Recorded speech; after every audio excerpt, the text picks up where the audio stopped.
Bienvenue dans cette vidéo React de mon ascension du Mont Blanc. Si tu t'attendais à une vidéo bien montée, bien léchée, avec des passages de l'ascension du Mont Blanc, tu te trompes de vidéo, c'est pas celle-ci, ça va juste être une discussion avec toi-même, une discussion où je te partage mon expérience, un peu comme un podcast. En tout cas, si tu souhaites avoir une vidéo plus complète, plus détaillée de mon ascension du Mont Blanc, ça sortira dans les semaines à venir.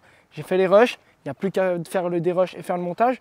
Mais là, on est mercredi, 16 h, ça fait moins de 24 heures que je suis rentré, parce que je suis rentré hier à 23h30 chez moi. Donc, laisse-moi un petit peu le temps de faire la vidéo, mais tu auras une vidéo beaucoup plus complète de mon ascension du Mont Blanc. Ici, c'est juste un partage d'expérience pour les personnes qui souhaitent faire le Mont Blanc pour la première fois, pour les personnes qui, comme moi, n'avaient aucune expérience en alpinisme et qui veulent faire un sommet, qui veulent découvrir la haute montagne. Donc voilà, c'est pour te partager mon expérience, partager mes erreurs, partager mes réussites, partager mon épopée du Mont Blanc. Et on est parti tout de suite dans l'ordre chronologique du départ jusqu'à l'ascension, puis la redescente et l'arrivée. J'ai commencé par déjà trouver quelqu'un avec qui le faire. Parce qu'il faut savoir que faire le Mont Blanc tout seul, c'est faisable, évidemment c'est faisable. Mais ce n'est pas forcément la meilleure des choses quand tu n'as jamais fait d'alpinisme. Même si ça peut être faisable, parce que la personne avec qui je l'ai fait, Simon, d'ailleurs si tu ne suis pas Simon sur les réseaux sociaux, fonce le suivre sur les réseaux. Il a un compte Instagram, Simon Malégol, et une chaîne YouTube aussi, Simon Malégol. Donc fonce suivre Simon sur les réseaux sociaux. Simon, pour la première fois qu'il a fait de la très haute montagne de la très haute montagne, il avait fait le Mont Blanc tout seul, dans des conditions météo pas forcément dingues. Donc voilà, tu vois comme quoi c'est faisable. Donc pour cette fois, on était deux. Simon m'a appelé un samedi parce qu'il faut savoir que le Mont Blanc, ça se prépare en avance, mais tu ne sais pas forcément quand est-ce que tu vas partir en fonction des conditions météo. Il faut y aller dans les bonnes fenêtres. Donc du coup, nous, on est parti un mardi, mais Simon m'a appelé le samedi juste avant. À 14 h, il m'a appelé, il m'a dit « Déjà, il y a une fenêtre météo qui se libère. Lundi, tu passes me chercher au travail. À 19 h, on part. On va au parking à Saint-Gervais, le parking du Crozat, et ensuite on monte au Mont Blanc et on redescend. Parce que oui, le but du jeu, c'était de faire le Mont Blanc en moins de 24 heures aller-retour. Et peut-être qu'on a réussi, peut-être qu'on n'a pas réussi. Tu verras ça au fur et à mesure de la vidéo. Donc reste bien jusqu'au bout. Du coup, pour ce Mont Blanc, Simon m'appelle un samedi. Je prépare les affaires le lundi parce que voilà, le dimanche, j'étais avec des amis. Donc je prépare mes affaires le lundi. Tout ce qui est piolet, chaussures, crampons et baudrier, je suis allé louer. Ce n'était pas nouveau pour moi, mais c'était la première fois que j'allais utiliser ce genre d'outils aussi longtemps et dans un environnement et dans des conditions aussi hostiles, dans la neige, à très haute altitude, une altitude que je n'avais jamais rencontrée, 4800 mètres.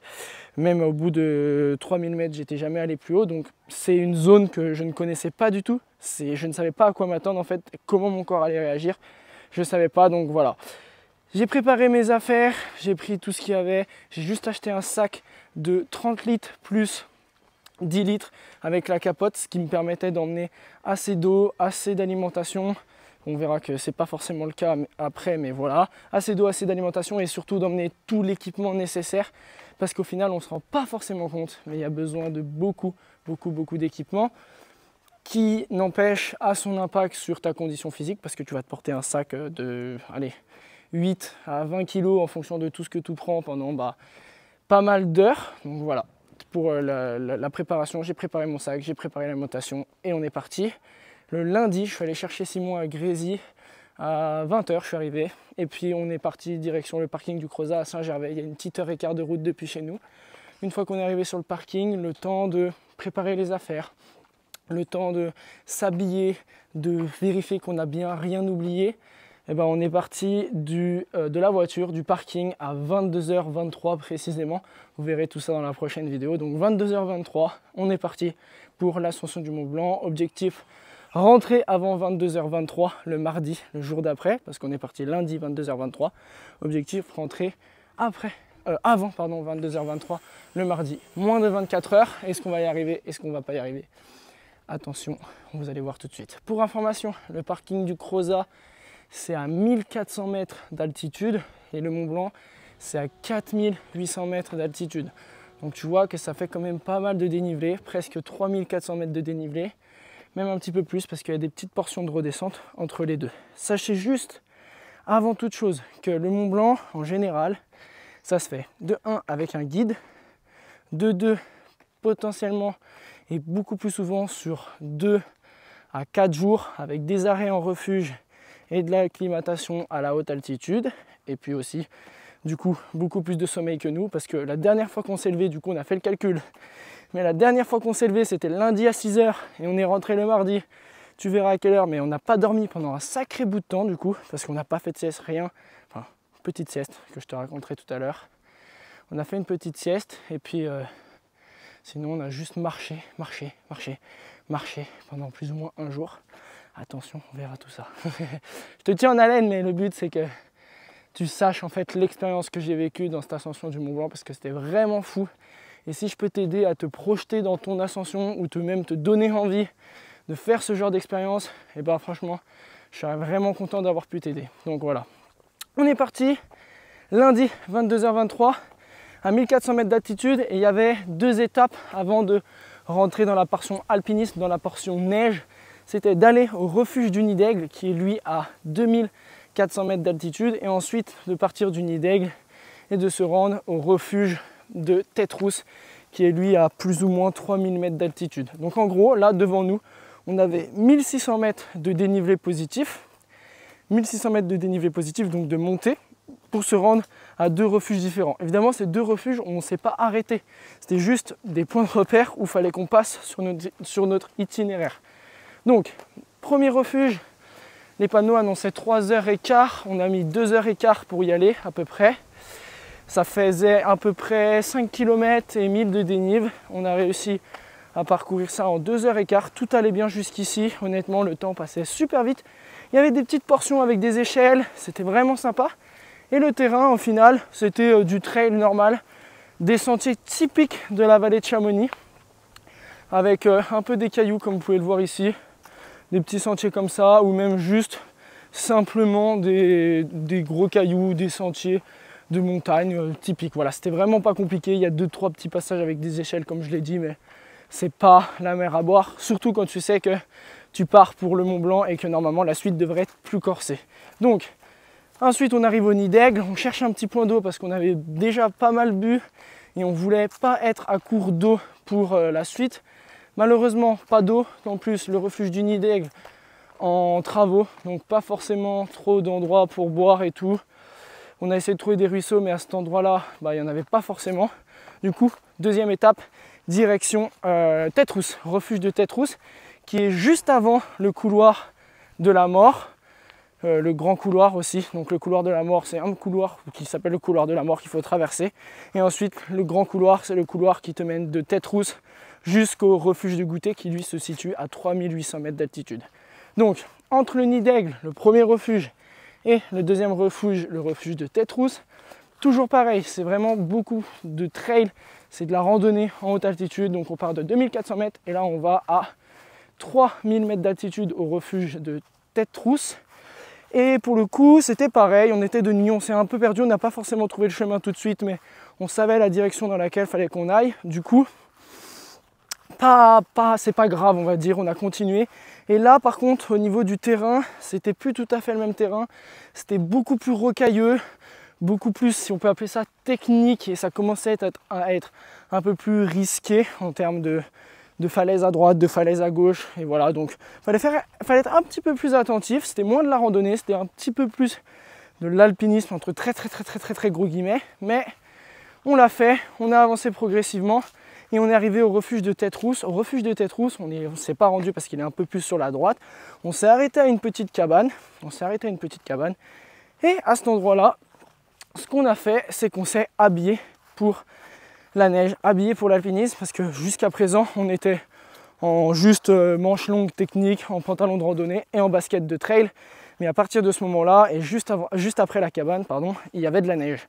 Du coup, on a juste tout simplement mis les crampons, mis les chaussures de haute montagne, les grosses, comme on les appelle. On a mis les baudriers pour s'encorder, pour être attachés l'un à l'autre. On a mis un peu plus de veste, on a mis les casques, on a mis les gants, et puis on était parti sur la glace. Donc au final, ça nous a fait quand même une pause de 30-45 minutes, il me semble. On a traîné, on va pas se mentir, on a traîné, on n'était pas super rapide, mais notre but, c'était pas non plus d'aller le plus vite possible. C'était d'arriver à la voiture en moins de 24 heures et on savait qu'on pouvait s'autoriser cette pause-là. Petite précision aussi que je ne vous ai pas dit jusqu'à présent, on s'est arrêté 1 ou 2 fois pour manger, voilà, parce que ça faisait déjà bien, je me souviens plus trop, mais il me semble que ça faisait bien 5 heures qu'on marchait presque. Donc voilà, là je vous raconte ça en 15-20 minutes, mais ça faisait déjà bien 5 heures qu'on marchait. Donc tranquillement, on s'arrêtait manger, boire de temps en temps pour pas être à court d'énergie. Et vous verrez que par la suite, ça c'est un petit peu compliqué au niveau de l'alimentation et de l'hydratation. Donc, tête rousse, on est parti, grand couloir. D'abord, avant le grand couloir, le couloir de la mort qui est à peu près à 3100 mètres d'altitude, peut-être un tout petit peu plus. C'est juste une traversée d'un couloir, ça doit faire 15-20 mètres. C'est pas très long, mais c'est assez dangereux parce que vous avez d'un côté les pierres qui peuvent tomber et de la neige aussi. Et en bas, le vide. Donc il faut traverser, il faut être attentif, mettre le piolet dans la neige, avancer un pas devant l'autre, le piolet, un pas devant l'autre, etc. etc. C'est bien passé. Et puis après là, on arrive sur le grand couloir. Le grand couloir, c'est ma partie préférée, je crois, de l'ascension. Honnêtement, nous, on a gardé les crampons tout le long parce qu'on ne savait pas quoi s'attendre, on ne savait pas s'il allait avoir de la neige ou non. Et Simon, c'était la 4e fois qu'il faisait le Mont Blanc et il m'a dit que c'est la première fois qu'il voyait de la neige aussi bas. Donc on a préféré garder les crampons, même si après coup et au final, c'était pas une nécessité. Donc on a gardé les crampons, on a fait tout le grand couloir. Pour ceux qui ne connaissent pas le grand couloir, c'est pas de l'alpinisme, mais c'est très raide. C'est-à-dire qu'en moins de, je sais pas, peut-être en 500 mètres, tu prends peut-être 500 mètres de dénivelé. En fait, quand tu regardes au-dessus de toi, il y a le refuge, mais il faut y aller et tu as l'impression que tu te rapproches jamais. On avait vraiment cette impression-là. On avait l'impression que quand nous, on avançait, le refuge, lui, il avançait aussi. Donc en fait, on n'avait jamais l'impression de s'en rapprocher. Et à ce moment-là, c'était déjà 5 heures du matin. Le jour commençait à se lever progressivement. Et puis ouais, au final, on a mis bien 2h30, 3 heures pour faire le grand couloir. C'est pas mal de mettre les mains, c'est des grosses pierres, il n'y a pas de chemin bien précis. C'est à toi de te tracer un petit peu, il y a pas mal d'endroits avec des câbles pour se tenir. Donc voilà, ça c'était assez sympa. On a gardé les crampons. Au final, après coup, on aurait peut-être dû les enlever. On nous a dit de les enlever, mais on était à 200 mètres de dénivelé de l'arrivée. Du coup, on a préféré les garder parce que ça prend quand même pas mal de temps d'enlever les crampons, les remettre dans le sac, etc. etc. Surtout qu'arriver au goûter, au refuge du goûter, 3800 mètres d'altitude, là, c'est sûr qu'il aurait fallu du coup remettre les crampons parce qu'à partir de ce moment-là, c'était sûr qu'il y avait de la neige. Donc, on grimpe le grand couloir, on arrive au refuge du goûter. Ici, on se fait une petite pause pour boire, manger et du coup aussi évidemment s'habiller parce qu'il allait faire un petit peu plus froid. À ce moment-là, on a mis la Gore-Tex. Non, peut-être qu'on l'a mis un petit peu avant la Gore-Tex. Oui, on l'a mis à tête rousse, donc juste avant le grand couloir. Mais en gros pour s'alimenter et refaire un petit peu le plein d'énergie parce que c'était une grosse portion qu'on venait de passer. Ensuite, du refuge du goûter, il faut descendre pour pouvoir se retrouver en bas du dôme du goûter. Et en bas du dôme du goûter, monter en haut de ce dôme. Le dôme du goûter qui est la portion la plus difficile pour moi. Enfin, ça a été la portion la plus difficile pour moi, alors que très honnêtement, c'est sûrement la portion la plus simple de toute l'ascension du Mont Blanc. Mais en fait, si vous voulez, pour moi, dans ma tête, un dôme, je ne sais pas pourquoi, c'est petit. Pour moi, un dôme, c'est une petite montagne, c'est entre une montagne et une colline. Donc voilà, c'est vraiment petit. Et au final, le dôme du goûter, c'est absolument pas petit. Mais vraiment, c'est absolument pas petit. Il y a peut-être 700-800 mètres de dénivelé, il y a 600 mètres de dénivelé, ou 500 mètres de dénivelé, il me semble. Mais c'est 500 mètres de dénivelé où en fait c'est une randonnée. Donc c'est long parce que c'est pas technique. C'est un chemin tout tracé en zigzag. Et en fait, à partir de ce moment-là aussi, à 3800, 4000 mètres d'altitude, c'est à partir de ce moment-là où l'altitude a intervenu. L'altitude a intervenu et à partir de ce moment-là, j'ai commencé à sentir que mon corps découvrait quelque chose de nouveau. La haute montagne, et là, c'était plus la même. J'avais du mal à respirer. Chaque pas était assez difficile. C'est pas non plus, il faut pas s'imaginer quelque chose de, tu fais un pas et c'est super dur, mais tu sens que ça te coûte en énergie, que c'est pas super simple non plus. Donc ça a été la première chose. À partir de 4000 mètres d'altitude, le souffle, le musculaire qui était un petit peu plus dur et surtout un mal de tête, pas très intense, mais un petit mal de tête constant, on va dire. Et surtout, à des moments, une grosse barre derrière la tête. Là, j'avais super mal. Le seul moyen que ça aille mieux, c'était que je m'arrête et que je baisse la tête en avant. Donc c'est ce que j'ai fait. À chaque fois que j'avais mal, je m'arrêtais et je baissais la tête en avant. Mais quand tu es à 4000 mètres d'altitude et qu'il te reste 800 mètres de dénivelé pour arriver en haut du Mont Blanc, et que au final, tu as mal à la tête, faut s'arrêter, faire des petits pas, tu as l'impression de ne pas avancer, mais bon, c'est le jeu. Donc j'avançais progressivement, je faisais des petites pauses. Simon m'a bien motivé à ce moment-là, honnêtement, il m'a bien aidé à me dire non, Gianni, t'abandonne pas. Parce que honnêtement, il y a des moments où je m'imaginais abandonner parce que ça me faisait beaucoup mal. Et puis au final, ça allait. Ça allait, j'ai continué progressivement, un petit mal de tête. Et puis je prenais sur moi, je préférais faire des pauses, c'était mieux. Et puis on avançait. Petite chose aussi que j'ai oublié de vous dire, à Tête-Rousse, donc à 3000 mètres d'altitude, on a croisé deux gars qui en fait qu'on a rencontrés sur le parking le lundi soir, on les a rencontrés sur le parking et on a croisé ces deux gars à Tête-Rousse. Ils nous ont rattrapés, ils sont partis 1 ou 2 heures après nous et ils nous ont rattrapés à 3000 mètres d'altitude et à partir de ce moment-là, ils ont été derrière nous pendant 2 petites heures, ils sont restés avec nous et après ils ont continué tout seuls. Et petite anecdote, dans ce dôme du goûter, on a retrouvé un des deux gars qu'on a croisé sur le parking la veille et qui nous ont doublé à Tête-Rousse. On a croisé un de ces deux gars-là qui était complètement mort. Donc voilà, peut-être le petit conseil que je peux vous donner, c'est commencer tranquille. Parce que du coup, moi je pensais qu'ils étaient vraiment super forts et tout. Puis au final, on s'est rendu compte que Charlie, il s'appelle, il était bien dans le mal. Il nous attendait au dôme du goûter. Il nous a dit, les gars, est-ce que je peux m'accorder avec vous? Parce que mon pote, il est parti, il n'est pas de mon niveau. Donc son pote a continué à faire le Mont Blanc tout seul. Et Charlie s'est accordé avec nous jusqu'à arriver en haut du dôme du Mont Blanc. Et en haut du dôme du Mont Blanc, Charlie a préféré s'arrêter parce qu'il ne se sentait plus, il avait mal à la tête, etc. etc. Et donc il s'est dit, j'attends mon pote ici qui redescende et ensuite je refais la redescente avec lui tout en bas. Donc voilà, tu vois quand même comme quoi, il n'y a pas que des réussites. Il faut peut-être pacer un peu son effort, partir tranquille, pas se surestimer, pas partir trop fort. Vaut mieux aller doucement au début, jusqu'à même, j'ai envie de te dire, tout en haut du Mont Blanc pour redescendre un petit peu plus vite que de partir à bloc et que la descente soit un enfer total. Donc on était... au moment où on était au dôme du goûter, dans cette portion-là, c'était la plus difficile. Honnêtement, j'ai quasiment pas de souvenirs. Enfin, j'ai des souvenirs, je me souviens que c'était assez dur, mais j'ai pas des souvenirs bien précis. Je me souvenais que je mettais un pied devant l'autre, j'avançais, je m'arrêtais, un pied devant l'autre, je m'avançais, j'arrêtais quand j'avais mal à la tête et Simon me motivait et voilà. Il m'a même dit à la fin qu'il pensait que j'allais l'abandonner ici et non, j'ai pas abandonné ici, j'ai continué. Et puis aussi, petite technique si ça pourra t'aider, si toi aussi tu seras dans le mal, quand tu fais le Mont Blanc et que ça commence à être dur, moi j'ai mis 2 techniques en place. Première technique, c'est dans ma tête, droite, gauche, et je mettais le pied droit à droite et le pied gauche à gauche et j'avançais, je réfléchissais pas, un pied devant l'autre et on faisait le taf. Deuxième technique, c'était 1, 2, pareil, un pied, l'autre pied, un pied, l'autre pied, donc 1, 2, 1, 2 et puis j'avançais progressivement et puis au final ça me permettait de garder un petit rythme pour progressif. Le dôme du goûter, pour information, il est à 4200 ou 4300 mètres d'altitude, donc là il nous restait 500 mètres de dénivelé pour le Mont Blanc et puis je faisais ce 1, 2, 1, 2 et en fait une petite chose que je me suis rendu compte, c'est que l'altitude c'est très parce que dès que tu t'arrêtes, dès que tu manges, dès que tu bois, ça va honnêtement beaucoup mieux. C'est-à-dire que tu n'as pas l'impression d'être très en altitude, ça va, la tête te fait pas mal, j'avais pas cette barre derrière la tête là, ça allait, honnêtement ça allait. Et dès que tu te remets en action, pendant 1-2 minutes, ça va super bien, t'as pas mal, t'es nickel, t'as aucune douleur nulle part, les jambes ça va bien, le souffle ça va bien. Et dès que ça fait 2 minutes que tu marches, bam!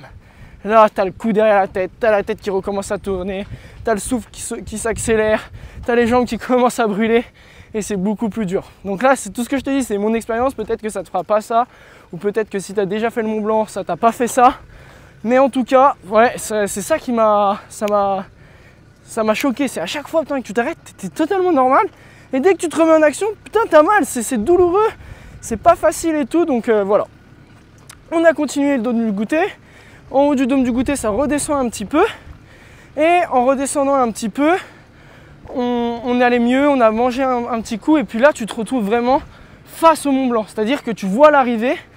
Et en fait, tu te dis, ah ouais, c'est encore très loin. Il y a 500 mètres de dénivelé, mais cette portion-là, ça va pas être une partie de plaisir. Parce que c'est Je pense que c'est la partie la plus raide du Mont Blanc, enfin de la partie neige, de la partie alpinisme, parce que avant toute la partie grand couloir, c'est raide, mais il n'y a pas de neige, donc c'est assez simple. Mais dans la partie neige, ouais, c'est ce moment-là où c'est le plus dur. Au niveau des conditions météo, je ne vous en ai pas parlé, mais ça va avoir un point crucial. Il faisait grand beau, vraiment. Il faisait grand beau. La nuit, on avait la pleine lune, on voyait les étoiles. Quand on est monté au goûter, il y avait plein soleil, zéro nuage. Quand on est arrivé au dôme du goûter, donc à 4300 mètres d'altitude, grand soleil, aucun nuage. Et puis on a continué progressivement jusqu'au Semnoz. Pas du tout, le Semnoz c'est une montagne à côté de chez moi à 1400 mètres d'altitude. On a continué jusqu'au Mont Blanc. Du coup on a continué jusqu'au Mont Blanc. Et puis on a grimpé, toujours pas de vent, grand soleil, trop beau. Et puis là, le drame. Le drame. Vous savez la phrase qui vous dit en haute montagne, la météo elle change en un claquement de doigts et tu peux pas prévoir et tu peux pas savoir ce qui va arriver. C'est ce que je disais avec un ami à moi juste avant. En fait, quand tu es à 500 mètres d'altitude, cette phrase elle te parle, toi tu y crois, mais voilà, sans plus. Quand tu es à 4500 mètres d'altitude et qu'en 2 secondes, tu passes de grand soleil à 40 km/h de vent et une tempête de neige, la phrase, elle prend tout son sens. Mais alors tout son sens. C'est-à-dire qu'on a monté progressivement le Mont Blanc, toujours pas de vent, toujours grand beau, toujours pas de nuages. On monte. Moi, je commençais à être vraiment dans le dur. Honnêtement, ça commençait à être de plus en plus dur. Le mal de tête était de plus en plus intense. Les pauses étaient de plus en plus régulières, mais j'avançais. 1, 2, droite, gauche. Tu connais la technique maintenant. J'avançais. Et puis, on avance. Et à chaque boss, Simon il me dit « Ah, mais juste derrière ça, c'est fini, t'inquiète ». Moi, évidemment, je le croyais. Puis au final, au bout d'un moment, j'ai arrêté de le croire. Et au seul moment où Simon me dit « Hé, Dia, après cette bosse-là, c'est le Mont Blanc, c'est arrivé ». Au seul moment où il me le dit, c'était la vérité. Enfin, au seul moment où il me le dit. Au bout de 3 fois qu'il me le dit, là, la 3e bosse, c'était la vérité. Et moi, je le croyais plus. Mais je m'accrochais, j'avançais. Et à ce moment-là, la météo, elle a fait claquement de doigts. Boum, plus 40 km/h de vent, plus de la tempête de neige, plus Gianni et Simon qui mettent les capuches, qui commencent à se les cailler, qui commencent à avoir froid, qui se font fouetter par la neige. D'ailleurs, ça doit se voir un peu sur mon visage. Qui se font fouetter par la neige, qui se mettent accroupis pour éviter de faire vive le vent d'hiver et de sauter en parachute sans parachute. Du coup, on s'accroupit. On s'accroche avec le piolet, on maintient. Puis là, on se rend compte qu'il commence à vraiment souffler très fort. Il n'y avait plus personne à part que nous deux. Donc du coup, on a attendu peut-être 2 à 5 minutes, je sais pas avec comment ça passe. Là, on était, comment vous dire, on était à 10 mètres de l'arrivée en termes de dénivelé. 10 mètres. 10 mètres du sommet en termes de dénivelé. Et on a vu que c'était dangereux, on a préféré de faire demi-tour. On s'est même dit à un moment, on va éviter d'y passer maintenant. Donc on a préféré faire demi-tour, redescendre. On a croisé des gens qui continuaient à monter, on leur a dit que c'était compliqué. Ils ont préféré aussi redescendre parce que du coup, en fait, même en bas, le vent s'était levé.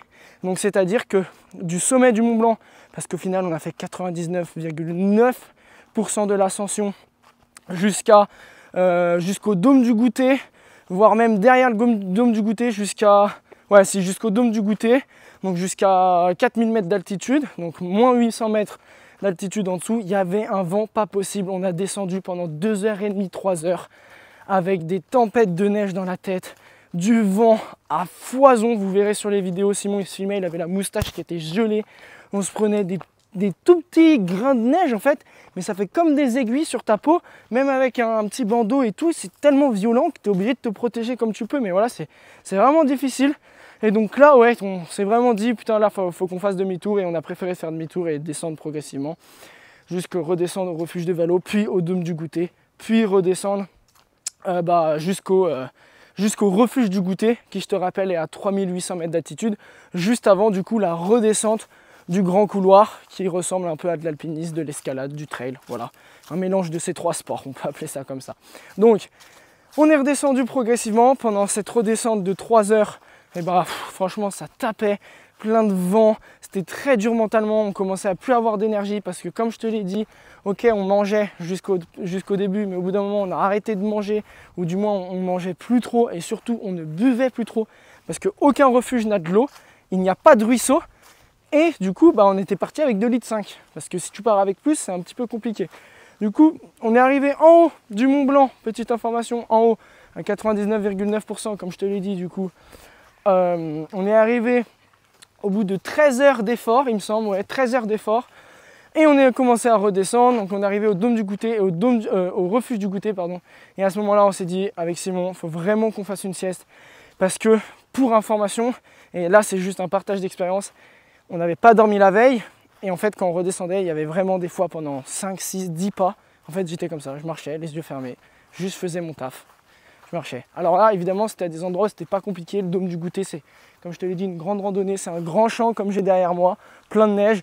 Donc du coup, en fait, au final, on est juste descendu progressivement. Et puis des moments, bah, en fait, tu t'endormais un petit peu sur place. On essayait de se réveiller, de se parler pour rester éveillé. Mais là, on était vraiment, vraiment très fatigué. Et puis on a dû au final arriver, il me semble, on est arrivé au refuge du Goûter.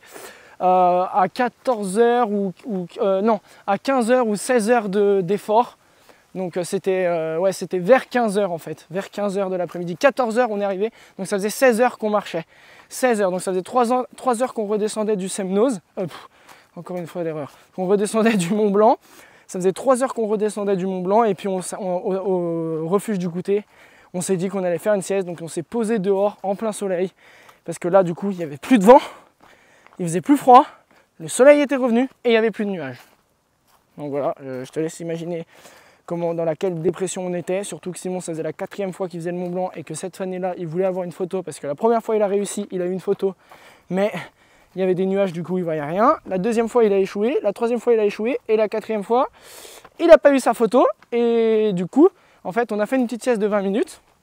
On s'est réveillé et on a préféré juste retourner à l'ancien refuge. C'est au tout départ, c'est juste avant de descendre le grand couloir. Et à cet endroit-là, on a préféré se changer. Et en partant du nouveau refuge pour aller à l'ancien refuge, il y a peut-être 10 minutes de marche, hein, c'est très très rapide. Et ben en fait, on a croisé un guide qu'on a croisé à la montée. Et ces gens-là nous ont dit qu'ils sont allés en haut. Et en fait, ils nous ont vu redescendre. Et bon, ils étaient avec un guide, nous on n'avait pas de guide, on n'était que tous les deux. On n'a pas une énorme expérience de la montagne, hein, beaucoup moins qu'un guide du moins. Et puis ils nous ont dit qu'ils sont allés en haut. Et qu'au final, en fait, de là où on est redescendu, il y avait vraiment beaucoup de vent, mais que juste après, au sommet, il n'y avait plus du tout de vent. Mais, et là c'est le point positif, ils nous ont quand même dit qu'on ne voyait rien en haut et que du coup, on n'avait rien loupé. Sauf que du coup, pour nous, c'était un peu amer parce qu'au final, on aurait peut-être pu continuer avec un peu plus d'assurance ou en patientant un petit peu plus et en s'habillant peut-être un petit peu plus avant pour lutter contre le froid. On aurait peut-être pu réussir. Mais voilà, du coup, ils nous ont dit que eux, ils ont continué malgré le vent. Ils sont arrivés en haut, mais il n'y avait pas de vue et en haut, il n'y avait pas de vent. Donc bon, voilà, c'est des petits trucs. Et puis oui, aussi, je voulais remercier ce guide. Je ne sais pas s'il verra la vidéo, je pense pas. Hein, mais le remercier parce qu'il a été très très très gentil. Et puis, je voulais dire aussi à tous les guides que franchement, je ne vous comprends pas. Parce que là, on était dans la montagne, c'est-à-dire que personne ne se dit bonjour. Les gens ne se parlent pas, les gens ne se regardent même pas. Moi, je n'ai jamais vu un manque de respect, entre guillemets, ou plutôt de l'ignorance à ce point-là. C'est-à-dire que personne ne se regarde, personne ne se dit bonjour.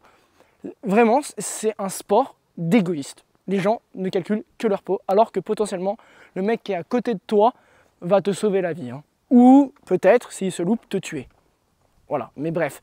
Tout ce que je peux te dire, c'est qu'il n'y en a pas un qui te dit bonjour. J'avais vraiment un sentiment de ne pas être à ma place. De me dire, putain, mais qu'est-ce que je fous là? J'ai aucune expérience, je ne devais pas être là. Ils nous prennent de haut, en fait. Ils nous prennent de haut. Sur toute l'ascension, j'ai croisé 2 guides qui nous ont dit bonjour. Ouais, j'ai croisé 2 guides qui nous ont dit bonjour. Pardon, j'ai eu un petit truc avec la caméra, je voulais juste voir si ça filmait toujours. J'ai croisé 2 guides qui nous ont dit bonjour et 2 guides qui nous ont parlé pour nous donner des conseils ou nous dire d'enlever les crampons ou de continuer ou de s'arrêter ou de comment utiliser un piolet correctement ou plutôt comment le ranger correctement. Du coup, franchement, je ne comprends pas. Tu es dans un environnement hostile, c'est quand même risqué et il n'y a pas de... les gens ne te parlent pas, ne te calculent pas. C'est-à-dire qu'il y a des guides quand même que j'ai rencontrés. Je leur ai dit bonjour une fois, bonjour 2 fois, bonjour 3 fois. Et à la 3e fois, le gars me regarde et me dit bonjour, merci. Ah bah ouais, peut-être. Et ça vient pas du vent ou quoi que ce soit. C'est juste que vraiment, les gens ne veulent pas te parler parce que tu n'es pas de la montagne, parce que tu n'es pas de la vallée de Chamonix, parce que tu n'es pas guide, donc tu n'as rien à faire ici. Et puis que ça devient un business, etc., etc., etc. Ok, mais quand tu veux apprendre par toi-même, bah je pense qu'il faut pratiquer. Du coup, désolé les gars, mais si ça vous plaît pas, bah je pense que ça continuera comme ça. Oui, il y aura des morts parce que c'est un sport dangereux. Oui, il y aura des réussites, oui, il y aura des échecs, mais bon, je ne vois pas l'intérêt de ne pas se dire bonjour, pas dire au revoir, pas dire merci, alors que tu es dans un environnement très très compliqué et que chaque personne peut t'aider à te sortir d'une situation périlleuse et difficile. Donc voilà, ça c'était mon petit coup de gueule de l'ascension du Mont Blanc. Franchement, c'est le truc où je me suis dit, mais en fait, c'est un sport de... Je suis désolé du terme, mais c'est un sport de con. Franchement, à part les 2 guides que j'ai croisés et qui ont été super gentils, qui nous ont parlé, les autres, il n'y en a pas un qui te dit bonjour. Les étrangers, ils te disent même pas bonjour, ils ne calculent même pas. Ils font genre t'es pas là, comme si tu marchais et qu'il n'y avait personne dans la vue, dans l'allée, dans le chemin, personne. Alors qu'en fait, c'est un chemin pour une personne, du coup, tu es obligé de te décaler. Donc tu peux au moins dire merci, ou au moins dire bonne balade, ou au moins dire bonne ascension, je sais pas. Franchement, c'est le truc qui m'a le plus étonné et je comprends pas forcément. Bref, on en était au refuge du goûter où on a fait la sieste, 20 minutes de sieste, sûrement la sieste la plus importante que j'ai jamais faite et sûrement la décision d'avoir fait cette sieste qui était la très très bonne décision parce qu'on a hésité un moment mais au final on n'aurait pas du tout dû hésiter aussi longtemps et faire la sieste directement parce que c'était vraiment top, c'était le moment de faire la sieste et on l'a fait. Et on a bien fait. Et ensuite, on est redescendu à l'ancien refuge, juste avant de redescendre le grand couloir. Donc là, on est encore quand même à 3800 mètres d'altitude. Je te rappelle que le parking de départ est à 1400 mètres. Donc il nous reste 2400 mètres de dénivelé à descendre. Donc on n'est même pas à la moitié de la descente, parce que ça fait 3600 de dénivelé au total. Donc on n'est même pas à la moitié de la descente. Hein. Tu vois. Donc on va à l'ancien refuge avant le grand couloir. On se change. On se remet en habit chaud parce que là il commençait vraiment à faire chaud avec le soleil qui tapait. On se déleste un petit peu au niveau des affaires qu'on met dans le sac. Donc au final on ne se déleste pas forcément. Et puis on entame la descente du grand couloir. Avant ça on a quand même essayé de boire et de manger, de prendre des dernières forces parce qu'il nous restait quand même un petit bout de temps pour redescendre. Il nous restait bien 5-6 heures de marche pour redescendre. Et puis on est descendu progressivement. Et puis là franchement... C'était un grand kiff, on est descendu chacun de notre côté avec Simon, on s'est désencordé. On a préféré se faire confiance l'un à l'autre et se désencorder, se faire confiance à soi-même et descendre progressivement, doucement mais sûrement. Et puis au final, on est descendu, redescendu, redescendu, redescendu, jusqu'à arriver à Tête Rousse en passant par le couloir de la mort, où là on s'est réencordé et on a retraversé ensemble. Et arrivé à Tête Rousse, la dernière fois qu'on avait les pieds dans la neige, on s'est amusé, on a fait des petites glissades, c'était sympa. Et on se rappelait tout ce qu'on s'était pris dans la gueule, qu'on a échoué, un truc très très gros guillemets, l'ascension du Mont Blanc à 10 mètres du sommet, qu'on s'est pris une tempête de neige, qu'on a dû faire la sieste, qu'on avait quasiment plus rien à manger, quasiment plus rien à boire, qu'il faisait froid, qu'on s'est pris du vent de fou et que maintenant on est au soleil et que ça va mieux et qu'on a potentiellement très très très bien fait de faire la sieste. Donc voilà, on est arrivé à Tête Rousse, 3000 mètres d'altitude. Dernier moment où on s'est rechangé, Simon a remis des chaussures de marche. Moi j'étais déjà en chaussures de trail depuis le refuge à 3800 mètres d'altitude. Et puis à partir de ce moment-là, on s'est mis en mode robot, très clairement on s'est mis en mode robot. Et pendant 4 heures, on a marché jusqu'à la voiture, on est redescendu. Pendant 4 heures non-stop, hein. Vraiment, on était des robots. On s'arrêtait toutes les 10 minutes à des moments. Et puis à partir du refuge du Nidec, donc à 2400 mètres d'altitude, il nous reste 1000 mètres de dénivelé négatif. Parce que je te rappelle qu'en dessous de Tête Rousse, c'est que de la pierre, okay, c'est que des chemins de trail. Un petit peu technique et un petit peu raide, mais c'est des chemins de trail que tu peux faire en mode randonnée. Donc du coup, on est redescendu progressivement jusqu'au nid d'aigle, puis on est redescendu jusqu'à la voiture. Et là, franchement, on s'est mis en mode robot. Juste on descendait, les genoux, c'était difficile, j'avais mal aux genoux. Les chevilles et les pieds, c'était difficile, j'avais mal aux chevilles et aux pieds.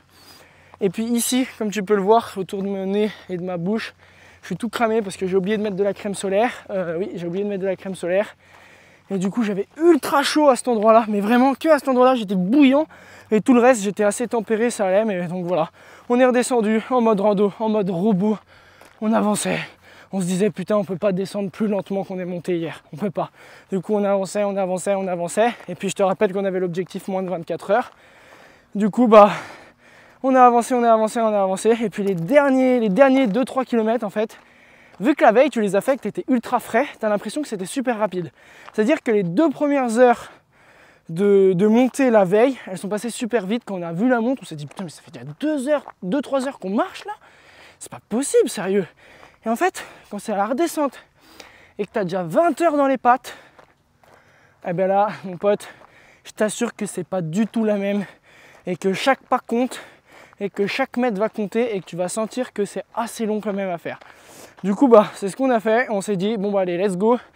On se met en mode robot. Et puis, en fait, c'était long. C'était long, c'était long, c'était long. Jusqu'à quand on se rapproche. Et puis, le dernier kilomètre, il est encore plus long. Parce que tu as l'impression qu'en fait, c'était là. En fait, quand tu es parti, tu as l'impression que l'endroit où tu es là, à 1 km du parking, bah, c'était rapide. Mais en fait, c'était long. Maintenant que tu es à 20 h, ça paraît long. Donc, on est arrivé progressivement. Et au parking, on est arrivé à 21h48. Du coup, on a mis 23 h 24 minutes pour faire ma première montée-descente du Mont Blanc en partant de 1400 mètres d'altitude. Et à ce moment-là, Simon, comme moi, on s'est dit, je ne veux plus jamais entendre parler de piolet, plus jamais entendre parler d'alpinisme, plus jamais entendre parler de crampons, plus jamais entendre parler de refuge du goûter, du Mont Blanc ou de je ne sais quoi. Parce qu'on en avait marre. C'était dur, on en avait marre, c'était super dur. On n'avait qu'une hâte, c'était de prendre la voiture, s'arrêter toutes les 10 minutes pour changer de conducteur parce qu'au final on avait envie de dormir. Donc du coup on a pris la voiture, on est rentré. Donc 23 h 24 minutes pour faire l'aller-retour du Mont Blanc. Et franchement, ce que j'en tire et ce que je peux te dire, si tu comptes faire le Mont Blanc ou que c'est dans tes idées, eh ben, tout ce qu'on te dit à basse altitude, quand on te dit que la météo change très vite, que dans la montagne tu te sens vivre, que l'altitude, chacun réagit différemment, que la montagne ça te rend humble, et bah quand tu es en altitude, toutes ces phrases, elles prennent tout de suite beaucoup plus de sens pour toi, beaucoup plus d'importance pour toi. Parce que quand tu passes de grand soleil chaud à tempête de neige, vent à 50 km/h ultra froid, c'est pas du tout pareil, vraiment, mais ça n'a rien à voir. Donc voilà, c'était la fin de tout ce que je t'ai raconté. Oui, dernière chose, alimentation, hydratation, on a fait les cons, c'est 2 choses qu'il faut qu'on améliore. Boire plus, manger plus, parce que c'est ce qui nous a sûrement beaucoup impacté sur notre état de forme et notre manière d'avancer et notre fatigue, en plus du sommeil, en plus de l'altitude. Je pense que si on aurait plus mangé en quantité, mieux mangé et aussi plus bu en quantité, on aurait été sûrement beaucoup mieux. Et puis petit dernier point, si tu es arrivé jusque là, mets de la crème solaire parce que comme tu peux voir, moi en général je suis pas trop sensible au soleil, mais là avec le vent, le froid, le soleil, bah, ça m'a un peu brûlé. Ça va, j'ai pas trop mal, mais ça m'a un petit peu brûlé. Et aussi n'oublie pas tes lunettes de classe 4, parce que je pense que si tu le fais sans lunettes, ça peut être un petit peu douloureux pour tes yeux. Donc voilà. Si je dois dire un truc à mon Gianni du futur qui va refaire le Mont Blanc, parce que oui, je t'ai dit qu'en arrivant, on n'avait plus du tout envie de parler d'alpiniste et plus jamais en entendre parler, je peux t'assurer que je vais le refaire. Je vais le refaire en binôme, je vais y arriver et ensuite je vais le refaire en solitaire parce que j'ai envie de le faire par moi-même, tout seul. De voir à quel point je peux tirer mon mental par moi-même le plus loin possible et sans qu'il y ait quelqu'un qui m'aide. Donc si je dois dire quelque chose au Gianni du futur, c'est déjà ne sous-estime pas la montagne parce que je m'attendais à quelque chose d'un peu plus simple avec tout ce qu'on entend. Oui, le Mont Blanc, les gens ils payent, ils vont avec un guide alors qu'ils n'ont aucune expérience. Ok, certes, ils partent peut-être pas de 1400 mètres d'altitude, ils comptent peut-être pas le faire en moins de 24 heures. Donc bon, ne sous-estime pas la montagne, aie conscience de l'importance de la météo et du mental dans tout ça. Mange mieux, bois mieux, très important. Mange mieux, bois mieux, tu pourras accélérer et d'autant moins fatigué. Et en plus de ça, je pense que prendre peut-être un petit peu moins d'affaires, mais des affaires un petit peu plus qualitatives ou de savoir pourquoi tu vas les mettre. C'est-à-dire que là, je les ai pris au cas où j'avais trop froid ou au cas où ci, au cas où là. En fait, je pense que maintenant que j'ai de l'expérience, entre guillemets, du moins plus que hier, eh ben, tu devras, Gianni, prendre des affaires, mais de manière cohérente. C'est-à-dire, tes lunettes, potentiellement prendre des lunettes avec le nez qui est couvert. Parce que comme ça, tu peux mettre de la crème solaire, mais ça te couvre.